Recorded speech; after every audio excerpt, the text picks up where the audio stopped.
without further ado, I'd like to introduce Erica Pimentel, who has been instrumental in working closely with me, with the professional auditor, in revamping and putting a new program together. So, Erica. Thank you, everyone. So I'm really happy that you were able to come today and have some lunch with us, and we can talk about what's new about the program. So just to give you a bit of history. When the new CPA program came out, the Faculty Management and the School of Continuing Studies were offering the same program. And we did that for about 2 years. It's been going very well. But we've heard back from industry, we've heard back from our alumni, and they're saying there's a couple holes in my preparation for the profession. I mean, I'm interested in preparing people to write that common final exam, but I'm also very interested in preparing people to be effective CPAs. And so this new program is there to fill those gaps. So I think you'll find that this new program is far more hands-on, is far more based in experience, but will continue to have the tradition of personalized feedback and a lot of hands-on coaching. So one thing that separates the McGill program from many other programs is the tremendous amount of one-on-one individualized coaching that our candidates get. Let's take, for example, our CP summer. Students get over 20 personal debriefs. There's really nowhere else that students get that. And some of our graders and debriefers are here today. And that's really what separates our program from others. We also have, because we have students that are coming to us as adults, are not necessarily interested in getting their CPA auditor designation. I mean, the folks that work with most of you in the firms will want that, but we are going to prepare students for the CPA designation and the CPA auditor designation by offering all 4 electives in English. Now, we also got a lot of feedback from our students, being adults, many of whom are returning to the workforce or changing direction. I cannot make myself available for classes in the day. I cannot take a summer off. I can't afford it. I don't want to put a press pause on my career.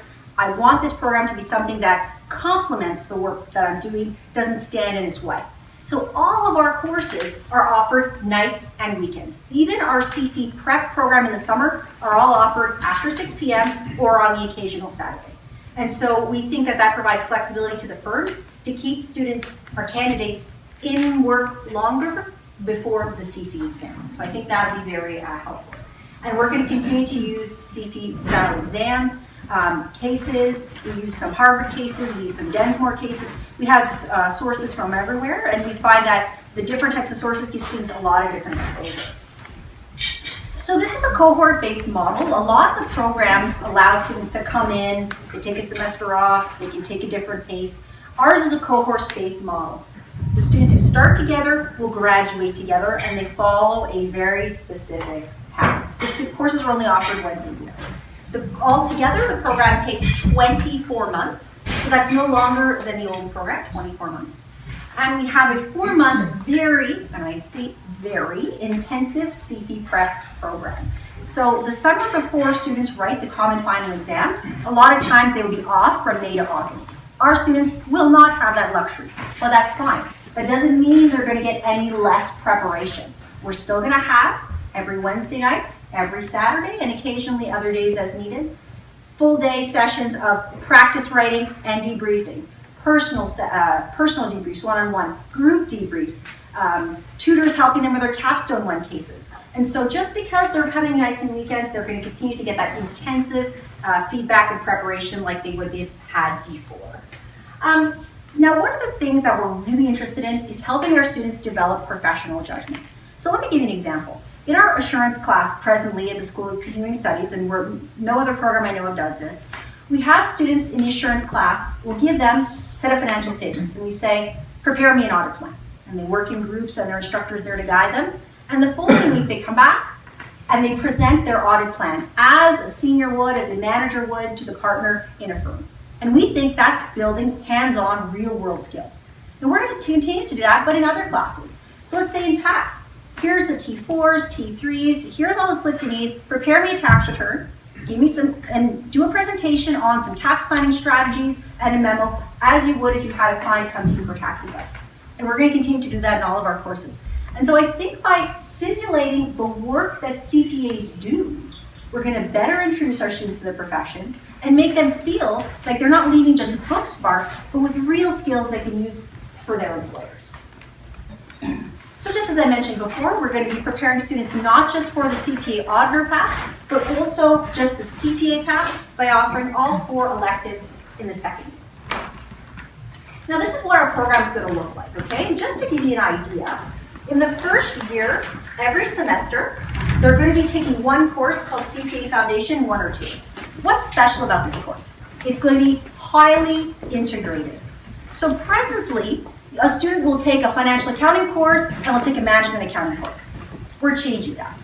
We're going to have students learning financial accounting, management accounting, governance, tax, assurance in that first year in an integrative way at the same time. So let me give you an example. Let's say we have an NPO situation. Instead of in one course talking about NPO accounting and over here talking about auditing or management accounting issues for an NPO, we'll have one class, this is NPOs. Let's talk about financial accounting. Let's talk about any tax reporting requirements they might have. Let's talk about audit issues, finance issues, management accounting issues, strategy issues. And so if we look at these types of things holistically, it stops our students from thinking about things in silos, but thinking them in terms of context. And so when they go to your client, that's an NPO, they can have those things in mind. We can do that with small business, we can do that with private companies, we can do many different situations like that where we're building that professional judgment, building that integrative thinking from the beginning. So the first year, the students come with us fall and winter. They take one course per semester that's highly integrated. They come back to us in the fall, they take their 2 electives. As I mentioned, we'll be offering all 4 electives. Either they can take tax and assurance to become CPA auditors or any other combination.